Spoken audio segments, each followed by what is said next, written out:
আসসালামু আলাইকুম সবাইকে। দেখতে দেখতে আজকে আমরা চলে আসলাম ঢাকার সবচেয়ে বড় অস্থায়ী দিয়াবাড়ি গরুর হাটে। তো এখানে আমরা আসার পরে দেখতে পেলাম বেশ কিছু ছোট ছোট গরু, ছোট মাঝারি গরু আছে এবং হাটে কিন্তু এখনও গরু আসেনি এখানে। বলতে গেলে প্রায় অল্প কিছুই গরু এসেছে। তো আমরা আস্তে আস্তে সব কিছুই দেখতে লাগলাম। বেশ কিছু সুন্দর গরু খোঁজার জন্য আসলে আমরা এদিক সেদিক যেতে লাগলাম। তো আস্তে আস্তে আমরা গরুগুলো দেখতেছি এবং হচ্ছে যে দেখতে খুব ভালোই লাগছিল। তারপর হচ্ছে যে আমরা একটা পাকড়া গরু দেখতে পাই। আসলে গরুটা সামনে থেকে দেখতে খুবই সুন্দর ছিল। এখানে একটা ক্রেতা দামাদামি করছিল। তারপর হচ্ছে যে সামনে হাঁটতে হাঁটতে হঠাৎ করে দেখি যে আমাদের সামনে গরুর গাড়ি থেকে গরু নামানো হচ্ছিল। তো সেখানে আমি দৌড়ে গিয়ে দেখলাম যে আসলে একটা গরু অতিরিক্ত গরমের জন্য এখানে হচ্ছে যে অসুস্থ হয়ে পড়ে। তো বেশ কিছুক্ষণ ধরে আসলে ব্যাপারীরা তারা চেষ্টা করছিল গরুটাকে কিভাবে আসলে সুস্থ করা যায় বা গরুটাকে কিভাবে দাঁড় করানো যায়। তো ব্যাপারীরা বিভিন্ন টেকনিক অবলম্বন করছিল তারা কিভাবে হচ্ছে যে গরুটাকে যেন সুস্থ করে তারা যেন হচ্ছে যে এটাকে নিয়ে যেতে পারে। তো সব কিছু মিলিয়ে আসলে তারা অনেক চেষ্টা করছিল অনেকভাবে।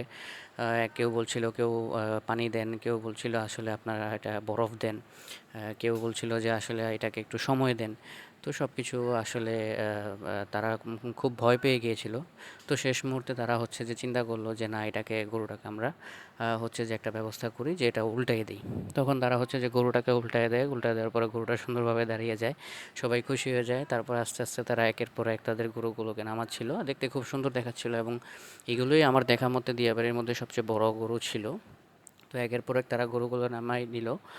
আমরা হচ্ছে যে হাঁটতে হাঁটতে হাঁটতে হাঁটতে একটা ডেরায় গিয়ে দাঁড়ালাম। তখন দেখলাম যে একটা গরু নিয়ে আসছে। দেখতে মনে হচ্ছিল পাগলা, আসলে তাকে অনেকগুলো দড়ি দিয়ে বাঁধা হচ্ছে মানে বেঁধে তারপরে নিয়ে আসছিল। তো এগুলো আমরা দেখতে লাগলাম। তারপরে হচ্ছে যে বড় গরুর যে ডেরাটা ছিল আর কি, সেখানে হচ্ছে আমরা যাই এবং এই বড়গুলো আমরা দেখতে থাকি। গরুগুলোকে দেখতে আসলে খুবই সুন্দর দেখাচ্ছিল, মাত্রই ট্রাক থেকে নামানো হয়েছে।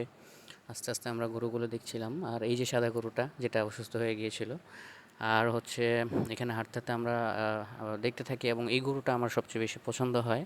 এই গরুটা সামনে থেকে দেখতে খুবই সুন্দর দেখাচ্ছিল এবং গরুটাকে আমি বারবার দেখছিলাম যে আসলে গরুটা দেখতে খুবই সুন্দর।